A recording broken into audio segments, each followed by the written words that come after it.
entrar com poder e transformação sobre todas as casas em nome de Jesus. Abra a sua Bíblia em 1 Tessalonicenses, capítulo 5, verso 23. Primeira carta de Paulo à igreja de Tessalônica.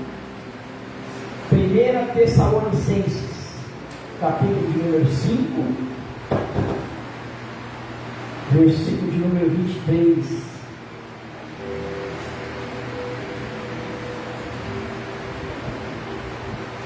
Primeira carta de Paulo à igreja de Tessalonicenses, igreja de Tessalônica, capítulo 5, verso 23 ao 24.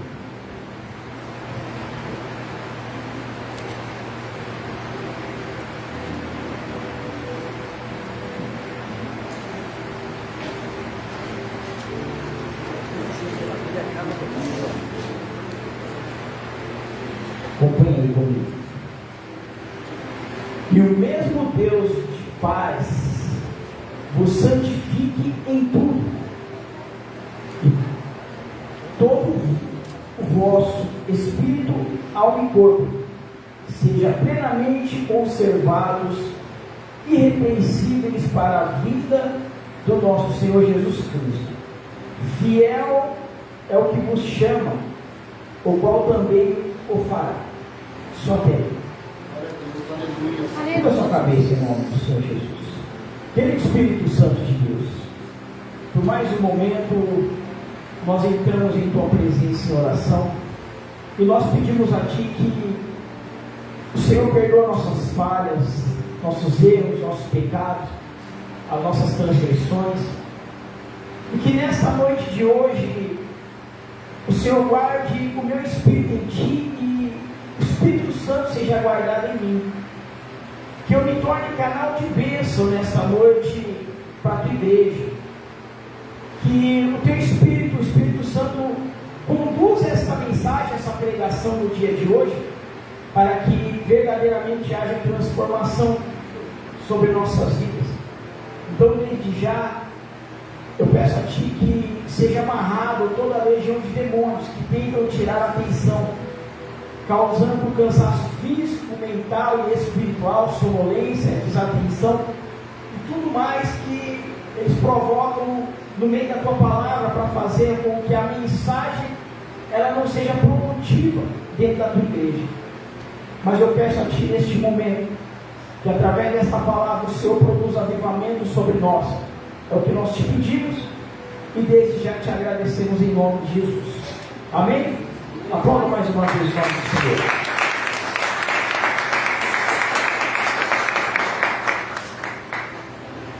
E Paulo termina a sua primeira carta a Tessalônica dizendo: e o mesmo Deus de paz vos santifique em tudo. E diante desse comentário ele coloca um ponto e vírgula. Por que ele coloca um ponto e vírgula? Para continuar a mensagem, para que as pessoas que lerem essa carta, ou as pessoas que ouvirem a mensagem dessa carta, ela venha parar e refletir antes de continuar no entendimento do contexto geral desse versículo, onde ele diz: e o mesmo Deus de paz vos santifique em tudo. E por que Paulo entra na palavra santificação? Hoje nós vamos falar sobre isso, a santificação. Hoje nós vamos falar sobre algo muito sério, talvez o algo mais sério de todo o universo: santificação. Aleluia, Jesus. Porque às vezes a gente enxerga o Evangelho por muitos pontos, muitos lados, mas se eu tiver que dizer que existe algo muito sério dentro do Evangelho, dentro da palavra de Deus, dentro do universo, eu diria que o algo mais sério que existe é a santificação. E é por isso que Paulo ele diz: e o vosso Deus de paz vos santifique em tudo. Ele quer que nós reparamos e refletimos o que é santificação.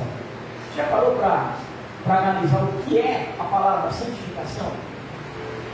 Ou santificação virou só um momento de oração para você, mas o significado dessa palavra passa por despercebido por todos. Santificação. Que seria exatamente essa palavra, santificação. Nós vamos ter um entendimento meio que profundo em cima dessa palavra, para nós agora, a partir de hoje, começar a valorizar essa palavra. Essa palavra, a partir de hoje, ela vai mudar teu entendimento como cristão, como servo do Deus vivo, como um homem e uma mulher de Deus que anseia e almeja ser salvo, alcançar a salvação, alcançar os céus. E ele disse assim: e todo o vosso espírito, alma e corpo sejam plenamente conservados, irrepreensíveis para a vinda do nosso Senhor Jesus Cristo. Aleluia, Jesus. E ele continua quando ele fala aqui: o Deus pelo qual ele está falando, está escrevendo, é um Deus que necessariamente precisa de santificar as pessoas pelo qual essa carta está sendo enviada. Essa carta hoje está sendo enviada para mim e para você. A outra hora ela foi enviada à igreja de Tessalônica. Hoje ela está sendo enviada aqui. Eu e você estamos sendo ministrados pela carta de Paulo, onde Paulo diz que o Deus de paz vai nos santificar. O corpo, a alma e o espírito. Para quê? Qual é o propósito? Para que nós nos tornamos plenamente conservados, irrepreensíveis. Para quê? Para a vinda do Senhor Jesus Cristo. A palavra pleno, né? Pleno conservados. A palavra pleno tem significado completo, íntegro. E quando ele diz que Deus há de nos santificar com um poder pleno, ele está dizendo que nós seremos completos em santificação. Não adianta você ser santo só em uma parte e na outra parte não. Não adianta hoje você ser santo e amanhã você esquecer do que é santidade. Não adianta você ter entendimento mais ou menos do que é santidade. Para que a santidade, a santificação, ela me alcance, ela te atinja de uma proporção tão grandiosa que Paulo diz que vai atingir meu corpo, alma e espírito. Primeiramente, eu tenho que ter entendimento do que é ser santo. O que é a palavra santificação no profundo? Senão de nada adianta. Como que Deus vai me santificar se eu nem sei o que é santificação? O que é ser santo para você? Você que aceitou Jesus, você que está buscando uma melhoria, você que vem aos cultos, você que lê a palavra, você que ora, jejua, busca Deus, fala com Deus. O que é a palavra santificação? O que é ser santo para você?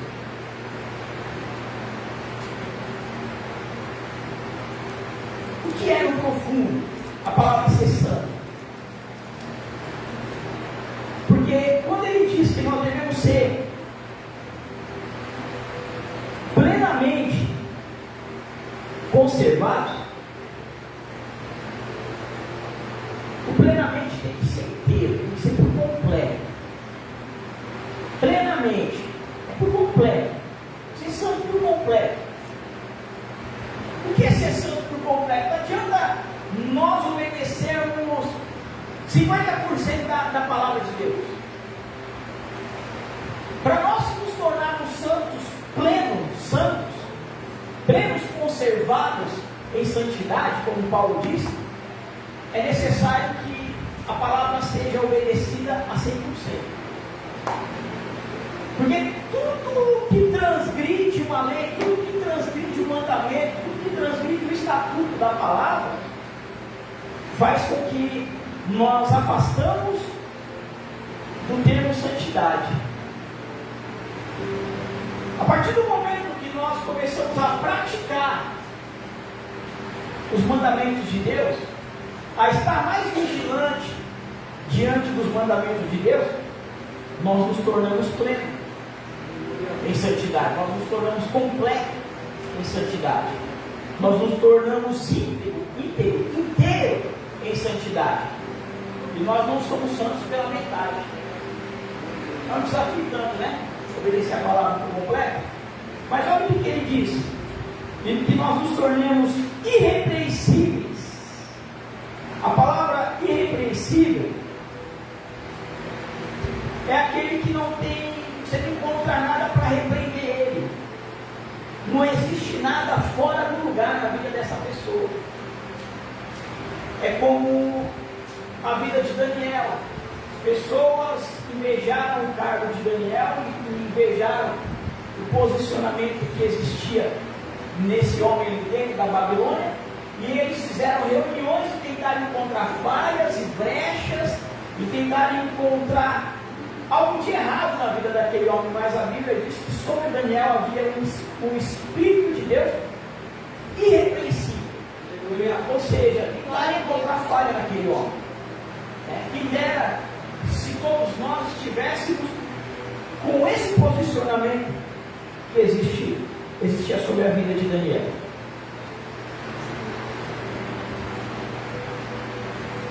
E a palavra irrepreensível e plenamente conservador, ela vem acompanhada de um momento para a vinda do nosso Senhor Jesus Cristo.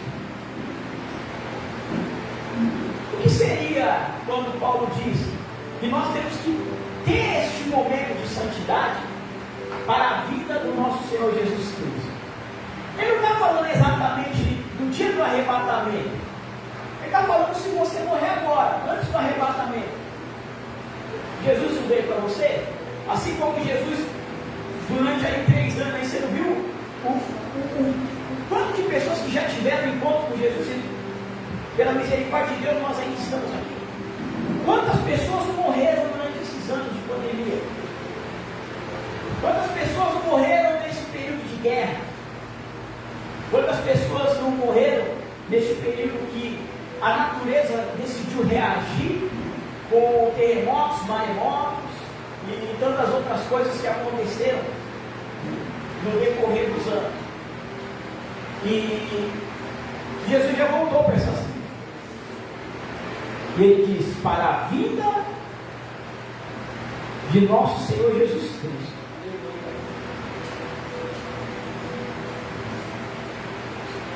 A vinda de Jesus Cristo, ela é tão certa, como o dia de amanhã. Você sabe que hoje nós estamos cultuando no domingo e que a qualquer momento vai virar a segunda-feira. A vida do Senhor Jesus Cristo é tão certa como você tem a certeza de que hoje é domingo e amanhã é segunda-feira. A vida de Jesus Cristo, independente se você provar do arrebatamento ou se você morrer antes do arrebatamento, ele vai vir para você. Ele vai se apresentar para você. Ele vai se apresentar para mim. Independente se eu provar do arrebatamento ou não, eu vou ter este meu momento com ele. Vai chegar o momento que Jesus Cristo vai vir para mim. Tomara a Deus, eu espero poder provar do arrebatamento. Algo esperado pela igreja, algo almejado pela igreja, ver o momento de Cristo descer nas nuvens, dar ordem aos teus anjos e toda a igreja ser arrebatada. Este é talvez se não é o seu desejo, maior desejo, deveria ser, porque é por isso, é por esse motivo, esse é o motivo maior de nós buscarmos a Jesus, a nossa salvação. O nosso motivo maior de estarmos na presença de Deus é alcançarmos a nossa salvação.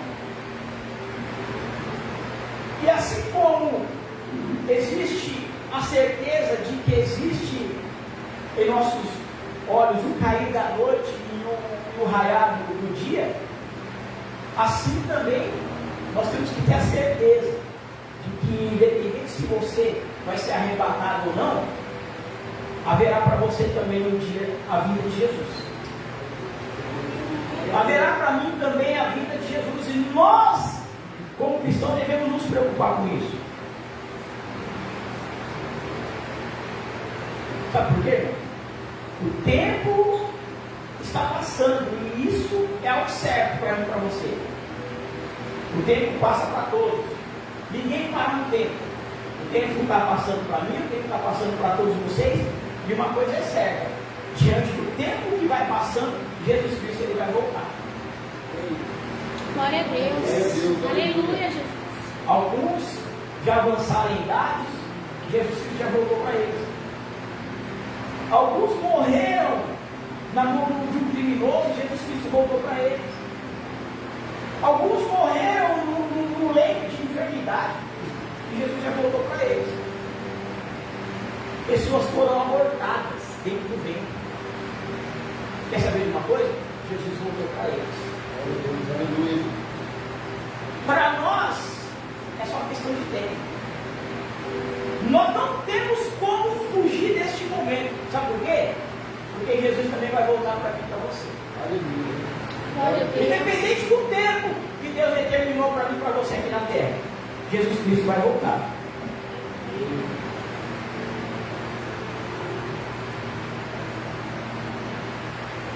Certo dia, Deus te deu um passaporte. Deus te deu um passaporte para você vir à terra, mas um passaporte de ida e volta. Um passaporte espiritual. Sabe onde que está isso aí? Livro de Eclesiastes, capítulo de número 12, verso de número 7, diz o seguinte: e o pó volta à terra como poeira, e o espírito volte a Deus que o deu.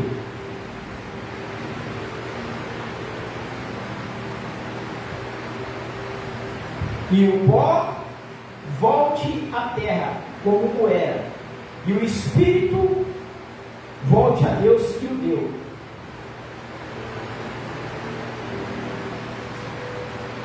Vai chegar um certo momento, diante do que nós estamos falando, que a nossa carne que veio da terra, que é pó, vai voltar à terra, vai voltar ao pó. E neste momento, Salomão diz que quando a minha carne voltar ao pó, voltar à terra, o meu espírito, ele volta aonde? Para Deus. Sabe o que dá a entender quando Salomão diz que o meu espírito ele volta a Deus? Que o ponto de partida da minha vida é o mesmo ponto de chegada. Dá a entender isso? O mesmo ponto da onde eu parti é o mesmo ponto da minha chegada. O meu pó, ou minha carne, volta à terra, volta ao pó. E o meu espírito, ele volta, ele não vai, ele volta a Deus. Isso significa o quê? Isso significa que eu retorno de onde eu vim. Se eu vou permanecer da onde eu vim, é uma outra história da palavra. Mas eu retorno para lá. Eu retorno. É como eu ter a certeza de que hoje eu saí de casa com destino à igreja, vim cultuar. Não foi assim com você também? Você saiu de casa, se arrumou, tomou um banho. O seu ponto de partida foi a sua casa. Você veio para o culto, fez a missão que você tinha que fazer hoje, terminando o culto, você volta para onde? Para casa. O seu ponto final é o ponto de partida. E é isso que Salomão está dizendo. Você veio, Deus te enviou, você saiu de lá, você tem uma missão, você tem um tempo determinado aqui, e às vezes você está perdendo tempo. E às vezes você não entendeu qual é a sua missão aqui. Mas eu tenho algo para te dizer. A qualquer momento você vai retornar. A qualquer momento você retorna. Aleluia, Jesus.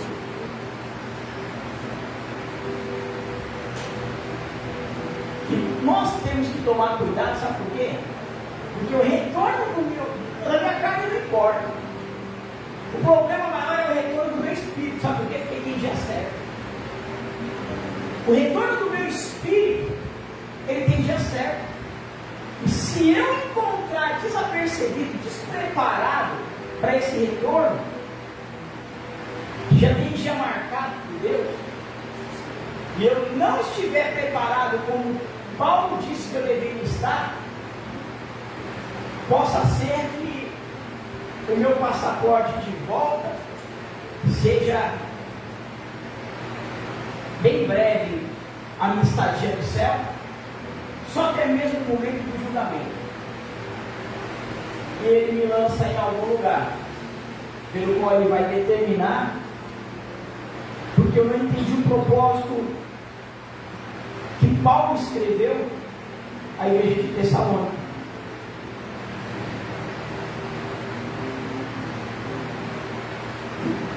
Todos nós vamos ter essa experiência. Aqueles que forem arrebatados, eles não provarão da primeira morte. Eles terão o seu corpo transladado. Será algo sobrenatural.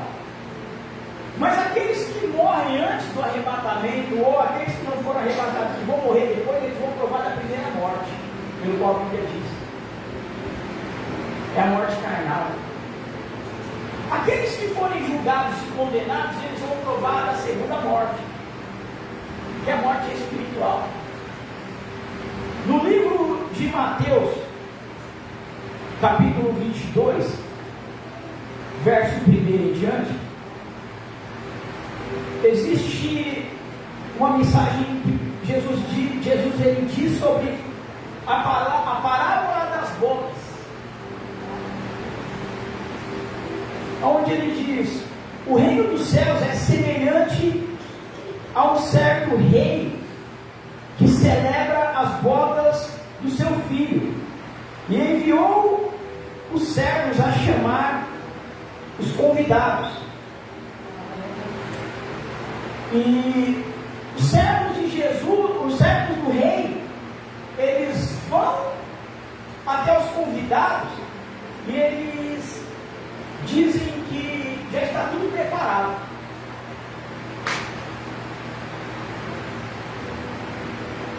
E nessa parábola, diante da história, os convidados, eles não estão muito preocupados em participar dessa grande festividade, que é a bodas do casamento. E eles não dão muita atenção. Eles dizem que tem muito a fazer e alguns voltam, retornam para os seus lares, outros retornam para o seu serviço, outros retornam aos seus afazeres do cotidiano. E a parábola diz que o rei ele fica muito irado com isso, mas ele envia outros mensageiros aos convidados, dizendo: ó, já está preparado o jantar, já está preparado a festa, já está morto o cordeiro para a grande festividade comemorar. Mas a parábola diz que quando esses servos do rei retornam a este lugar, eles são humilhados, rejeitados, repudiados e insultados. E eles até mataram algum desses mensageiros do rei. São essas pessoas que se tornaram mártires, que vão anunciar essa grande festividade, que vão anunciar esse grande evento da bodas do Cordeiro, mas acabam sendo mortos por fazer o convite que o rei pediu para fazer para essas pessoas. E o rei, tendo notícias disso, encorajou-se, enviando o seu exército, destruiu aqueles homens e incendiou as suas cidades. Jesus, quando ele conta essa parábola, ele está dizendo sobre algo vindouro, uma destruição que acontecerá, porque o rei vai enviar um exército diante da cidade daqueles que rejeitaram esse convite, e vai destruir tanto todos como toda a cidade. Então disse os servos: as bodas na verdade estão preparadas, mas os convidados não eram dignos. E depois a saída dos caminhos, e convidai para as bodas a todos os que encontrardes. E os servos, saindo pelo caminho, ajuntaram todos quanto encontraram, tanto maus como bons. E a festa nupcial ficou cheia de convidados. Olha aqui, que maravilha! Diante daqueles que rejeitaram, que não quiseram participar dessa grande festividade, da noite nupcial, da grande festa da bodas, do casamento, o próprio rei decide buscar outras pessoas, não mais os convidados, porque os convidados foram rejeitados, os convidados não quiseram participar. E ele disse o seguinte, que o lugar ficou cheio de pessoas, independente se os convidados quiseram participar ou não. Jesus disse que mesmo assim o lugar ficou cheio de pessoas. Sabe o que Jesus está querendo dizer? Jesus está falando sobre o grande dia do Senhor, o grande dia do arrebatamento. Antes de eu terminar essa história, eu quero te dizer algo que Zacarias, voltando umas páginas aqui, Zacarias disse, no capítulo de número 13,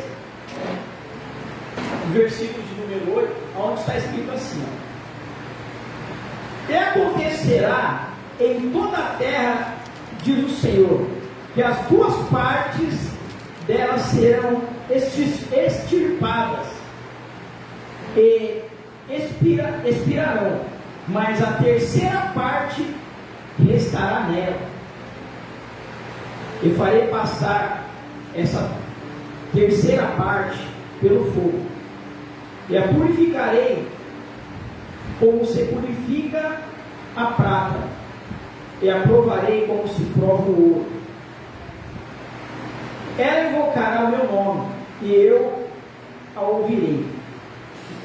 Direi, é meu povo, e ela dirá, o Senhor é meu Deus. Sabe o que Zacarias está querendo dizer nesse versículo? Ele está totalizando no dia do arrebatamento a quantidade de pessoas sobre a terra. E sabe o interessante que ele diz? Hoje eu falei para a bispa, eu estava preparando essa mensagem, eu falei para a bispa assim: calcula aqui comigo para mim não calcular o erro, não errar o cálculo aqui que eu vou falar. Zacarias diz o seguinte, que duas partes de todo o povo na terra será extirpada, exterminada, mas a terça parte será aprovada no fogo. Ele reconhecerá com os servos, e eles dirão que o Senhor é o Deus deles. Ou seja, você lembra da história da terça parte dos anjos que caíram? Faz um cálculo aí. Se 2 das partes já estão condenadas, só a terça parte vai ser salva, quantos por cento aí vai ser salvo? É como se você pegar o inteiro, pega o inteiro e divide em 3 partes. 2 partes será condenada e 1 será salva em toda a terra. É muita gente, irmãos, indo para o inferno. É muitas almas se perdendo. E quando Deus ele totaliza isso, ele totaliza almas. Bebês, crianças, jovens, adolescentes, adultos, pessoas de idade, juntando tudo dentro da terra.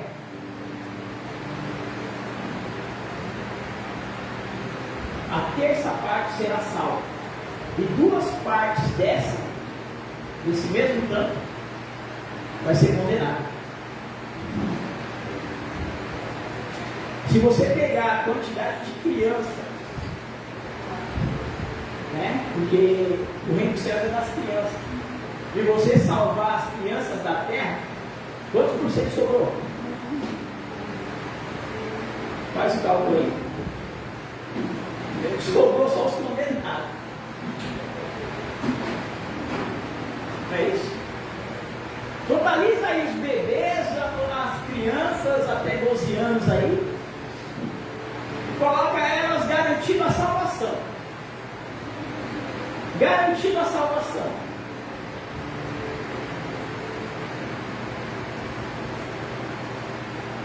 É estreito. É estreito. E aí sobrou quantos por cento aí nessa disputa para nós ir para o céu? Quantos por cento sobrou aí para nós subirmos? E aí,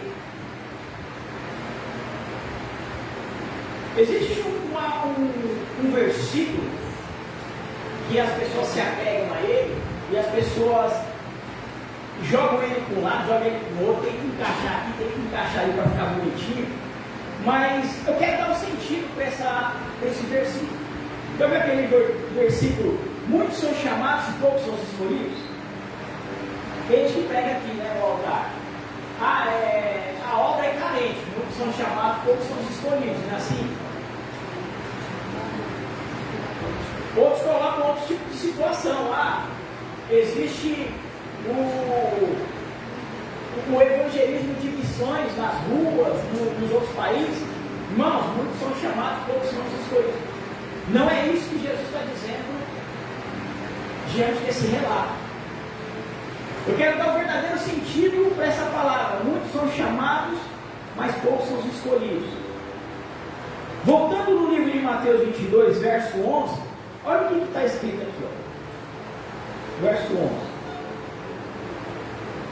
E o rei, entrando para ver os convidados, viu ali um homem que não estava trajado com vestes nupciais. O rei entra na festa, ele olha para todos, e tem alguém dentro da festa que não está trajado com vestes nupciais. Deus abençoe. O que é vestes nupciais? É vestes brancas, veste de noivo. Se a igreja é a noiva e ela vai estar trajando vestes nupciais, qual é as vestes da noiva? É branca, sem mancha, vestes limpas, vestes reluzentes, né? Porque aquele negócio, a noiva tem que se destacar, não é? Por quê? Porque o vestido dela é aquilo que vai reluzir na festa. Se a noiva tiver com o vestido branco, reluzente, mas com a mancha de ketchup aqui, será que ela vai brilhar na festa? Não, né?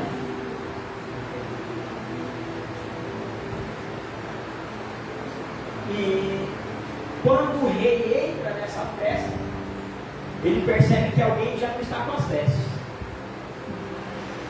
Não está nem manchado, está sem as vestes. E ele disse assim: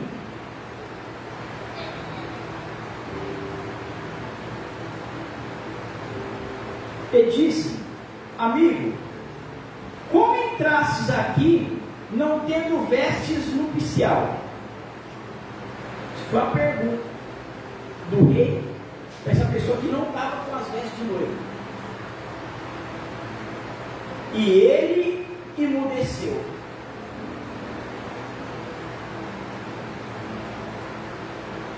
Sabe por que ele emudeceu? Sabe por que ele ficou mudo na hora que o rei perguntou para ele: como você entrou aqui sem as vestes nupciais? Sabe por que ele emudeceu? Porque ele não tinha argumento diante do rei. Ele até queria falar algo, mas o que ele ia falar para o rei? Qual era o argumento que ele ia usar para ter entrado naquela festa que a palavra exige você estar limpo, você estar com vestes brancas? E a Bíblia diz que ele emudeceu. Sabe por quê? Porque no grande dia não adianta a gente vir com uma conversinha para o rei e falar assim para ele assim: ó, eu não sabia disso. Eu não sabia que tinha que me santificar. Eu não sabia que o pecado mancha as minhas vestes espirituais. Eu não sabia que eu tinha que me separar para Deus para poder entrar nessa festividade. Não, rei, mas lá na onde eu congregava, isso nunca foi falado.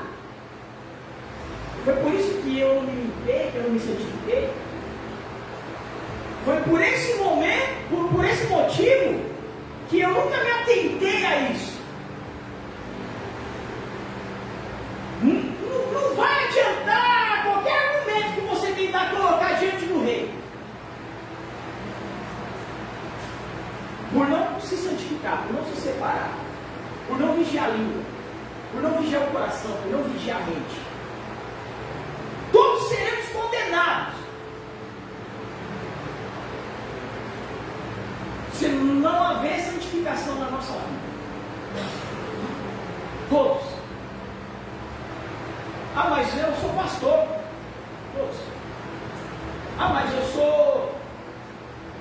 sou presbítero, eu sou diácono, eu sou evangelista, eu sou missionário, eu ganhei muitas almas, eu curei muitos enfermos, eu expulsei muitos demônios. Aquele dia muitos dirão: mas Senhor, eu expulsei teu nome, eu libertei, eu curei teu nome. Sabe qual vai ser a resposta dele? A palavra mais dura que você vai ouvir por toda a tua vida: apartar-vos de mim, porque eu não vos conheço.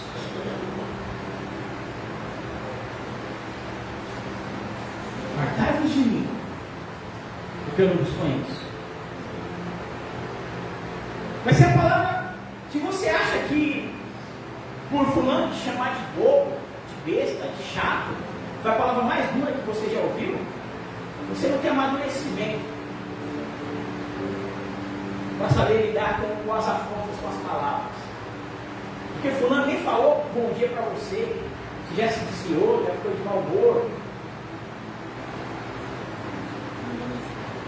A palavra mais dura vai ser: apartai-vos de mim, porque eu não vos conheço. Gosto de praticar isso na verdade.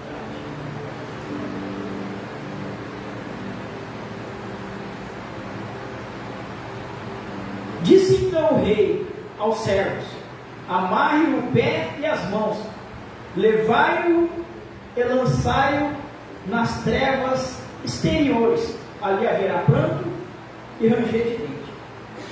Você lembra que o pastor Marcos, quinta-feira, falou aqui, ó? O inferno, ele já está em atividade. Agora, esse cantinho aqui, ó, vai ser a condenação eterna. O inferno é onde as pessoas que já estão sendo condenadas, já passaram por esse processo que nós estamos falando de hoje, já foram condenados, já tiveram diante do rei e não tiveram argumento para argumentar para garantir a salvação. Já foram lançadas no inferno. estão só esperando o momento certo para ser lançados no lago da eternidade, lago de fogo, que arde com fogo e enxofre. Ali sim haverá prantos e ranger de dentes.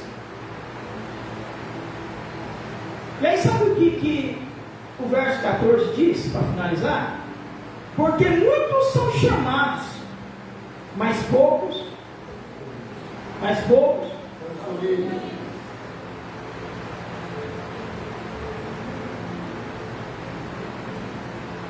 Irmãos, a mensagem aqui não é muitos são chamados para fazer a obra, não é muitos são chamados para pregar. Aqui é muitos são chamados com o compromisso de estar com as vestes brancas. Muitos são chamados para a santificação. Muitos são chamados para a festa de santificação. Quantos foram escolhidos para a festa de santificação? Ele entrou lá, mas ele não estava santificado. E quando ele entrou, o rei confrontou ele dizendo: cadê as vestes nupciais? Você foi chamado, mas tira ele daqui porque ele não é escolhido.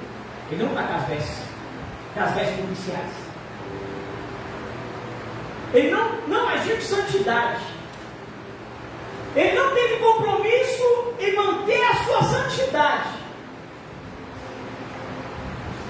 Esquece esse negócio de que muitos são chamados para a obra. A história aqui é outra. Eu estou aqui para pregar a verdade, não estou aqui para massagear a ego de ninguém, não. Começando por mim. Começando pela minha vida. Estou aqui para trazer a clareza da mensagem, dar sentido à mensagem. Porque tem muita gente pregando aí, distorcendo o sentido da mensagem, para a mensagem ficar mais bonita. Aqui não, aqui nós pregamos o que a palavra realmente quer dizer. Muitos são chamados, irmãos, para participar das bodas. Mas para participar da boda, não tem como, não há como participar sem santificação. E é por isso que eu perguntei no início: você sabe o sentido da palavra santificação? A palavra ser santo. Você lembra do que Isaías, no capítulo 6, ele disse? Você se lembra? Você se recorda do capítulo 6 de Isaías? Isaías disse assim, ó: no ano que morreu o rei Uzias, eu vi o Senhor sentado no alto subido trono, e os anjos, a Michelle estava falando do louvor hoje, ele fala sobre isso. Eu pensei assim, meu Deus, eu estava lendo isso hoje.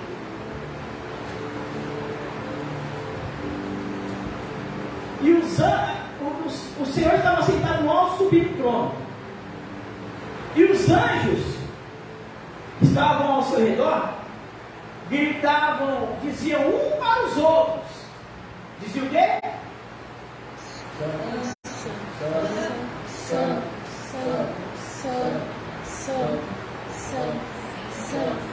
Ele disse o quê? Fala mais alto, fala mais alto.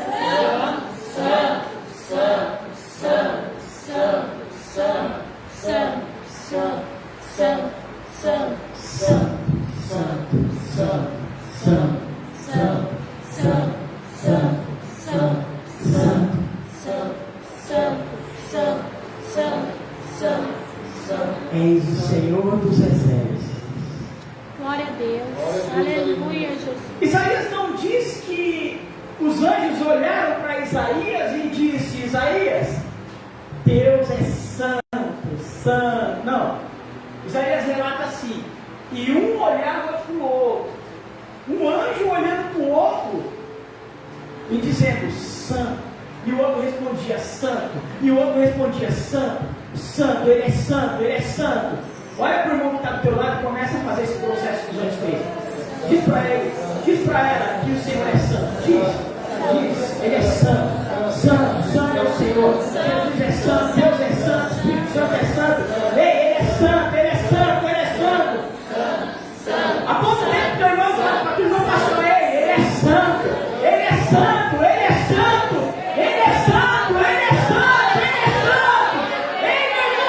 santo, ele é santo, ele é santo, ei, presta atenção no que eu estou te dizendo, ele é santo, Deus é santo, ei, eu quero finalizar a minha conversa com você dizendo que Jesus é santo, que o nosso Deus, ele é santo, o Deus que nós viemos adorar, que ele é santo, ele é santo, ele é santo, ele é santo, ele é santo, ele é santo, ele é santo.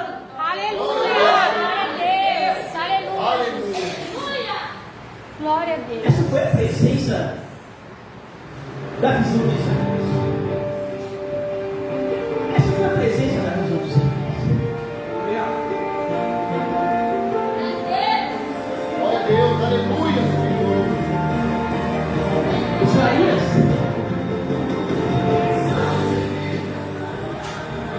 Vai deixar. Isaías, quando ele se dá conta do que ele viu, Isaías, quando ele se dá conta do que ele viu, ele diz assim: ai meu Deus, eu vou morrer, eu vou ser exterminado pelo poder de Deus. Deus vai acabar com Deus, vai me exterminar. Porque se os anjos são muito mais santos do que eu, eles têm que a todo momento estar lembrando que Deus é santo, um olhar para o outro e lembrar o outro que ele é santo, o que vai acontecer comigo? Eu sou um homem de lábios impuros e vivo no meio de um povo de impuros lábios. E Isaías fica temoroso, Isaías fica sem saber o que fazer. Para nós podermos entender a comunicação daqueles anjos, para nós podermos entender o que estava acontecendo naquele momento daquela visão, entende uma coisa: na hierarquia dos homens, Deus deu autoridade para o homem ungir outro homem. Não é isso? Um apóstolo unge um bispo unge o pastor unge os demais cargos e por aí vai. Não é assim que funciona na hierarquia dos homens? E na hierarquia dos céus, quem unge os anjos? Quem unge os anjos? O próprio Deus. A Bíblia diz que Deus, ele escolhe um dos anjos e ele unge como um anjo de luz, um querubim. Ele unge o anjo de luz, mas ele não tem luz própria. A luz que vem dele vem de Deus, porque a Bíblia diz que o Senhor, ele é a própria. Não existe luz fora de Deus. Ei, presta atenção, não existe luz fora de Deus. Aleluia, Jesus. Deus, ele é a perfeita luz. Deus, ele é a luz. Jesus é luz. E esse anjo, ele se envaideceu com tanto brilho, tanta glória, tanta luz. Tudo que você tem como dons espirituais não é seu. Tudo que você tem como talento não é seu. Tudo que você tem como desenvolvimento não é seu. Sabe esse brilho que reflete em você quando você fala de Deus? Você fala de Jesus? Esse brilho não é seu. Glória a Deus. Aleluia, Jesus. Esse brilho, ele emana até você. Aleluia. Glória a Deus. Presta atenção, esse brilho não é seu, esse brilho ele emana até você. Você pode ver quando a pessoa ela perde o brilho. Quando a pessoa ela fala com Deus, ela perde o brilho. Por quê? Porque esse brilho não, você não tem brilho próprio. Você brilha porque a luz do Espírito Santo brilha em você. Aleluia. Glória a Deus. Aleluia, Jesus. E Lúcifer não entendeu que a palavra Lúcifer é portador da luz. Ele não tinha luz própria. Ele só portava a luz como eu e você.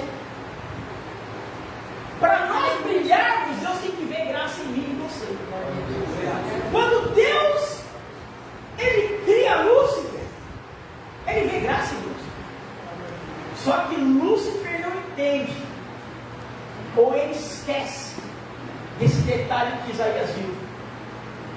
Um anjo lembrando o outro, ele é santo. O Senhor é santo. Aleluia, Jesus. Lúcifer estava numa fase tão boa de brilhar que ele acabou esquecendo que o brilho que vinha sobre ele vinha de Deus, emanava de Deus para ele.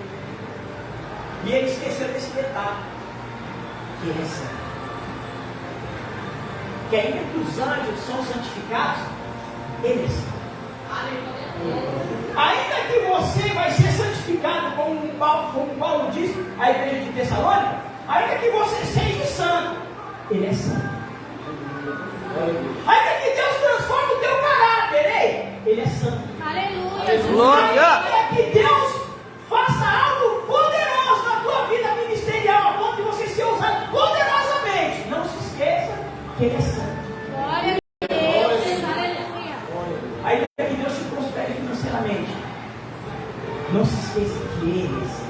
Glória a Deus. Ainda que Deus te use para ser o maior ganhador de alma dessa geração, você vai ganhar muitas almas por reino, mas não esqueça que ele é santo. Glória a Deus. Sabe o que o anjo estava falando com o outro? Olha a glória que está em você, olha a santidade que está em você, mas quem é santo é ele. Olha a unção que está em você, anjo. Olha para você, olha a beleza que você tem, mas ele é santo. Glória a Deus, aleluia. Olha o que Deus fez na tua vida, anjo. Olha como você bebe, olha como você resplandece, olha como você queima em brasas, em fogo santo. Mas ele é santo. Aleluia, Jesus. Aleluia. Ele é santo. E um anjo lembrou do outro, para não cair no mesmo erro de luz. Sabe por quê? Porque quando ele se envaideceu e achou que tudo aquilo era dele e não de Deus, Deus arrancou a luz. E ele se tornou? Se tornou? Se tornou trevas. Quando nós nos envaidecemos da glória de Deus na nossa vida, da luz de Deus na nossa vida, nós nos tornamos trevas. Nós nos tornamos trevas. É por isso que eu entrei no detalhe, não que essa é santo para você. Porque para participar das bodas, há uma necessidade de santificação, assim diz Jesus. Assim diz o Senhor. Que é necessário que nós venhamos nos santificar. Nós venhamos nos santificar. Deus criou o homem, Deus criou Adão, numa perfeição, repleto de luz, dentro de um lugar de luz, o Éden, um lugar que representava os céus, pedaços dos céus. Quando a serpente faz com que Adão e Eva se esqueçam que ele é santo, eles perdem a luz. Quando eles perderam a luz, eles foram obrigados a sair do reino. Da mesma forma como aconteceu com Satanás. Quando Satanás não entende, esquece que Deus é santo, ele é obrigado a sair do céu.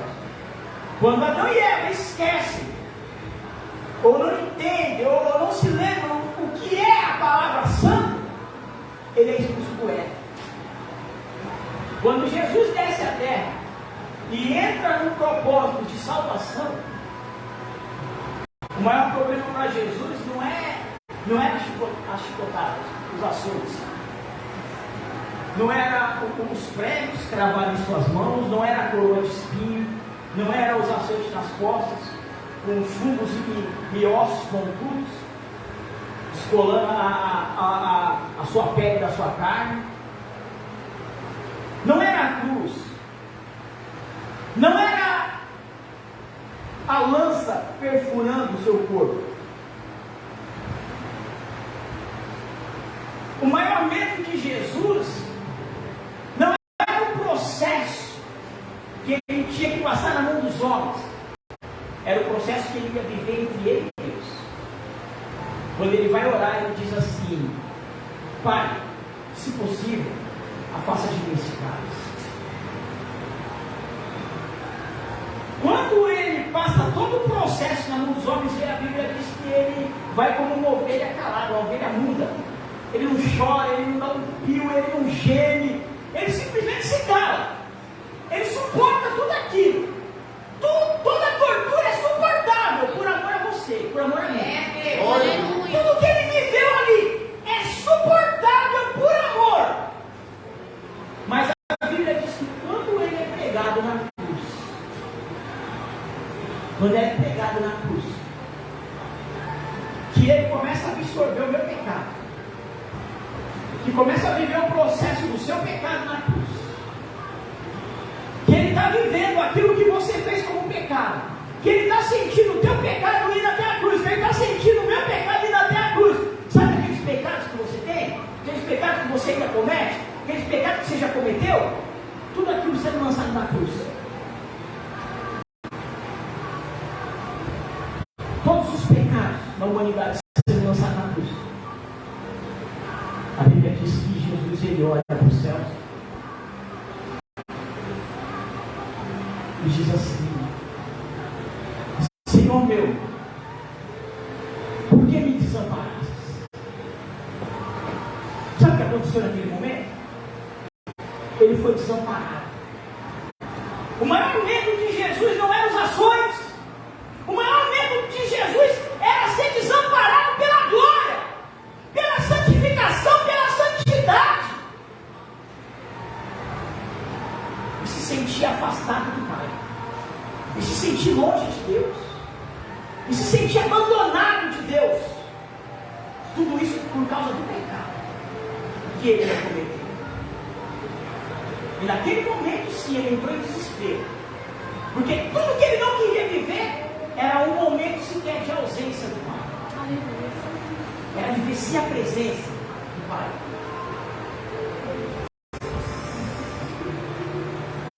Porque no momento, como Deus ele abomina o pecado, no momento que Deus lá dos céus olha para a cruz, e ele não enxerga mais o brilho de luz do teu filho, mas ele enxerga o pecado naquela cruz,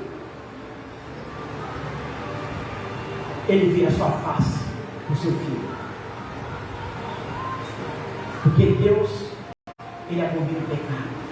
E no momento que ele viu todo o meu pecado naquela cruz, todo o seu pecado naquela cruz, ele vira as costas do seu filho. E no momento que ele vira as costas, Jesus, ele consegue sentir uma opressão naquele lugar. Porque o brilho já não estava mais naquele lugar. Porque o Pai já tinha virado as suas costas a ele. Agora imagine eu e você, diante dessa parábola, diante dessa mensagem, diante dos nossos erros, das nossas transgressões, da falta de brilho. Cadê aquele brilho? Cadê aquele brilho que as pessoas diziam que existia em você? Cadê o brilho do Espírito Santo que existia em você?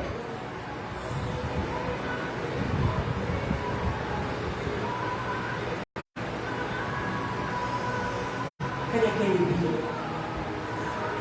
Ei, volte a brilhar. Aleluia, Jesus. É hora de voltar a brilhar.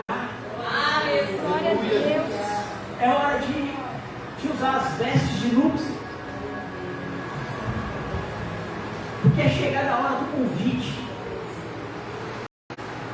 Porque os servos do rei estão anunciando. É chegado o momento das bodas.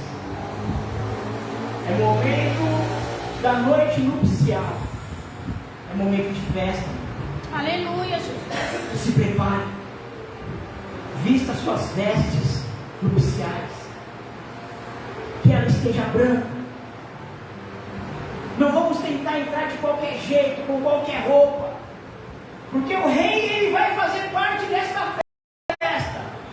Só vai ficar presente a esta festa aquele que estiver usando as vestes nupciais e ela estiver altas, e ela estiver limpas. Aleluia, Jesus.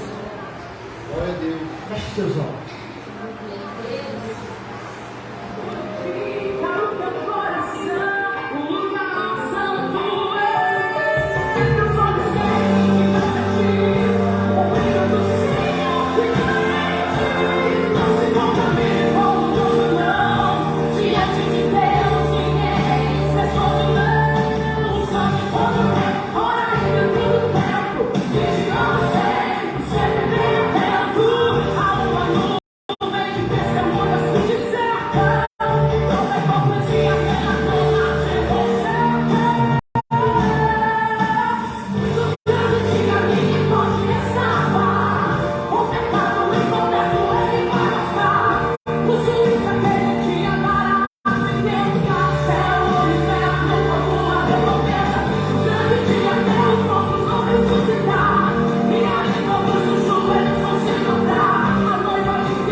Diante desta palavra, diante desta mensagem, só nos resta te pedir perdão, te pedir desculpa, pedir ao Senhor, meu Pai, que nesta noite de hoje o Senhor venha com a tua santificação.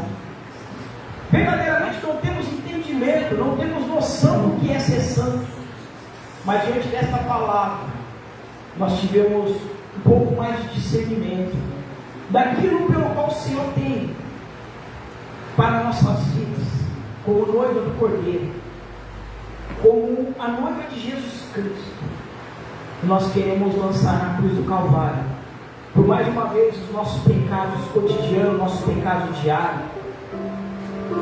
Nós pedimos a Ti que nesta noite o Senhor nos perdoe, que antes de nós encerrarmos este culto, a Tua misericórdia, a Tua graça, ela veio nos alcançar. Peça perdão a Deus, peça misericórdia ao Senhor. É momento de nós nos consertarmos diante dele, de nós nos arrependermos diante do Senhor. Declara que Ele é santo, declara. Faça hoje diferente, declara que Ele é santo com sentimento de palavra de santidade.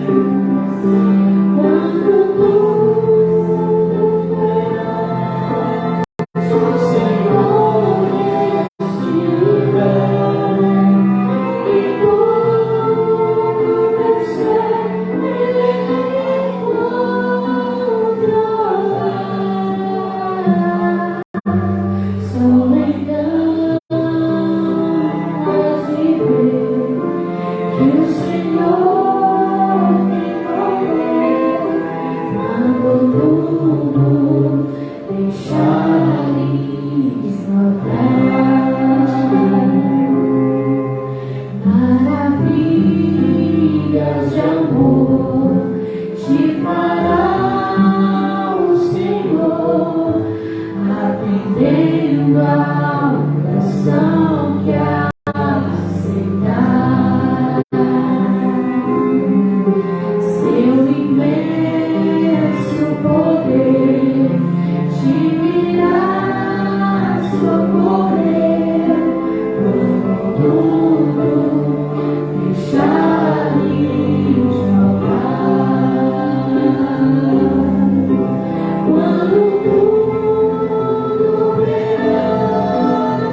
Senhor, a esse Deus pelo qual falou poderosamente aos nossos corações aqui acerca do que Ele exige para que nós venhamos morar no céu.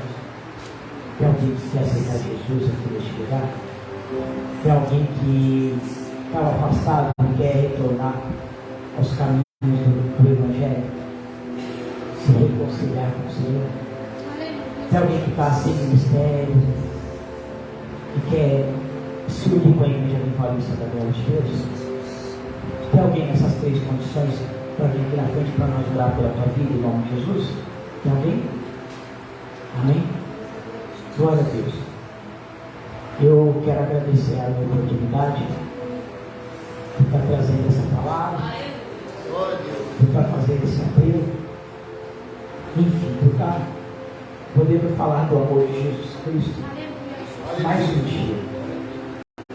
Nós não sabemos verdadeiramente qual a profundidade do nome santidade, mas pela história que nós ouvimos aqui hoje, que nós venhamos abrir mais e mais o nosso entendimento acerca de quem é esse Deus tão santo. Aleluia, Jesus. Que todas as vezes que nós pensarmos em desagradar Ele, em tropeçar, em errar, olhe para você mesmo e diz: Ele é santo. Ele é santo. Santo, santo é o Senhor. Não vou fazer isso porque Ele é santo. Não vou fazer isso porque Ele exige santidade. Não vou fazer isso porque eu sou dele e Ele é santo, eu tenho que ser santo. Aleluia, Jesus.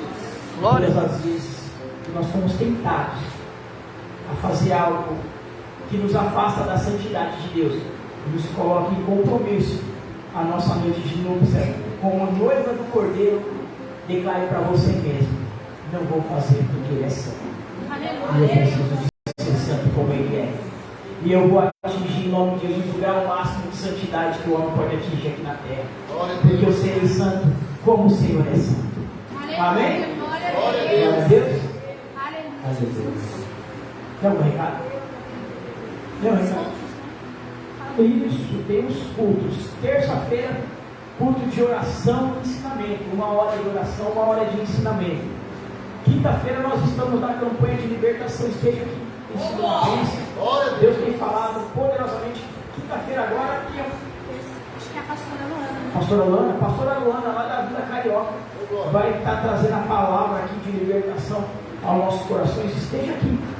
Quem já viu a pastora Luana pregando sobre libertação sabe que ela é uma bênção, pregando sobre libertação. Não tem massagem,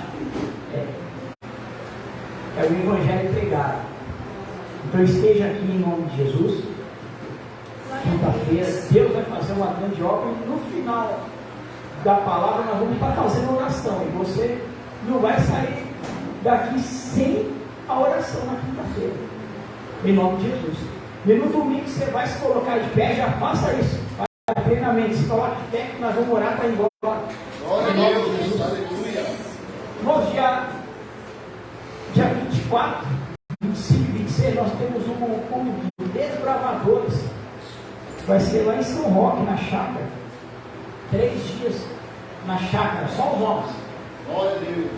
Aleluia. E nós vamos estar lá com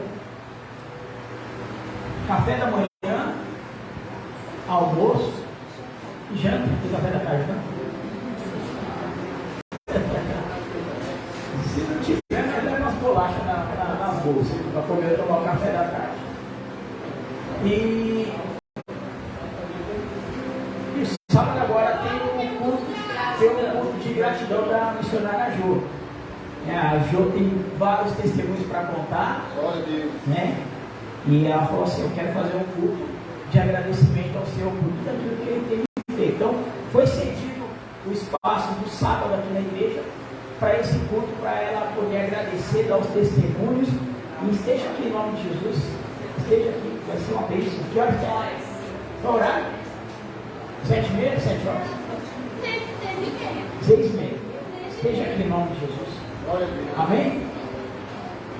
E lá nos desbravadores nós vamos ter 3 dias de ministração. Vai ser uma bênção. E no dia dos desbravadores gravador, você não vai também fazer o jeito aqui, não vai? A gente está esperando uma resposta para a gente. Isso, tá esperando a resposta para saber se vai ser aqui. Mas não vai ser aqui. Se vai ser em uma outra igreja, numa chácara ou em outro planeta, não sei. Deus vai preparar. Ó, se planeta. Eu falo de outro planeta porque as coisas de Deus é de outro mundo. As coisas de Deus é sobrenatural. Não é natural. Natural é coisa da terra. Coisa dos céus é de outro mundo. Amém? Põe a mão no seu coração, vamos orar para nós irmos embora. Querido Espírito Santo de Deus, neste momento, ó Pai, nós entramos em Tua presença em oração para Te louvar, Te agradecer por mais um culto de gratidão e adoração a Ti. Por nós estarmos aqui, meu Pai amado, orando, meu Pai amado, pelos nossos projetos, nossos propósitos, pelas nossas famílias. Queremos apresentar diante de Ti, meu Pai amado, a esses pedidos que estão no altar, os nomes, as fotos, aos pedidos de oração, a toda a causa que está colocada aqui, o caderno de oração, meu Pai amado, da tua igreja. Queremos apresentar diante de Ti, meu Pai amado, todos os projetos da tua igreja, os projetos dos Teus filhos. Pedimos a Ti, meu Pai amado, sobre os nossos irmãos, os obreiros que se encontram enfermos, os membros, meu Pai amado, da Tua casa que se encontram enfermos hoje, para que o Senhor vá de encontro a cada um. O Senhor leva uma unção de cura, uma unção de transformação, de avivamento sobre a vida dos Teus filhos. Vá de encontro, meu Pai amado, aos familiares de cada um, aquele, meu Pai amado, que se encontra no leito, que se encontra enfermo, aquele que se encontra endemoniado, macumbado, que se encontra, meu Pai amado, diante, meu Pai amado, de uma religião onde, meu Pai amado, não reconhece o Senhor como o único e suficiente Salvador. Vá de encontro, meu Deus, aquele, meu Deus, pelo qual está com problemas pessoais, meu Pai amado, emocionais, psicológicos. Vá de encontro, meu Pai amado, aquele, meu Deus, pelo qual está sofrendo represálias, retaliações, ó Pai. Vá de encontro, Senhor, aquele, meu Deus, pelo qual se encontra dentro de um cárcere, se encontra preso nas drogas, se encontra preso na vida do crime, tá? Se encontra preso em facções, ó Pai. Vá de encontro a todos aqueles que se encontram desempregados, aqueles, meu Deus, que buscam uma resposta, buscam um conserto contigo, mas não tem força. Aqueles que perdem as forças espirituais não tem força para orar, para jejuar, para vir aos cultos. Que o Senhor renova as forças de cada um, que o Senhor transforma, faça a edificação, meu Pai amado, do teu templo, papai, fazendo com que as pessoas sejam transformadas, curadas e libertas, para que o seu nome seja glorificado. É o que nós te pedimos nesta noite e desde já te agradecemos em nome de Jesus. Amém? Aplauda o nome do Senhor.